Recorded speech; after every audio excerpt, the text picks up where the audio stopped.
Hi folks, so this Sunday we are looking at the story of Abram and Sarai, aka Abraham and Sarah.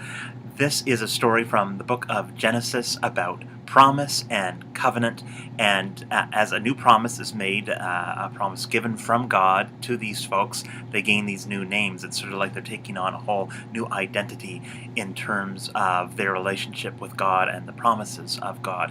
What does that promise look like? Well, God says to Abram, now becoming Abraham, that he and Sarah are going to become the great grandparents of many nations, and they're going to be fruitful, and lots of good stuff is going to happen for this people of faith all together.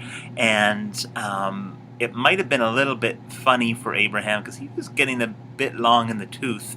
He was 99 years old at this time, and what we don't hear about in the story is that it's a whole lot longer until he and Sarah have their children. Sarah wasn't really a spring chicken either, so really this promise that is being made by God is something where this fruitfulness is going to come in a place where it seems like in their lives it would be pretty much impossible, and yet it ends up happening, which is great for them. It's great for us because we sort of see Abraham and Sarah as being our great grandparents of faith, even if we don't necessarily trace the biological lines to them. We do see them as being these spiritual mothers and fathers of us all in terms of the Judeo-Christian tradition.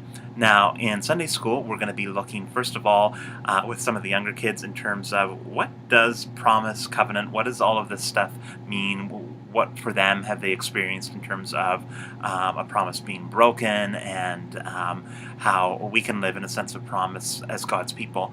And then also with some of our older kids, we're going to look at, okay, well, this is kind of the creation of God's family in a way with Abraham and Sarah and their descendants that are going to come after. And so we look at, okay, how do we, have sort of a new identity like they end up having this new identity in terms of getting the new names, because that's an important thing in terms of adjusting and growing up. But also, how do we become a part of the family of faith, and what are the practices and sense of belonging that make up that family? So hopefully this is a helpful introduction for you folks. Looking forward to seeing you on Sunday, and God bless.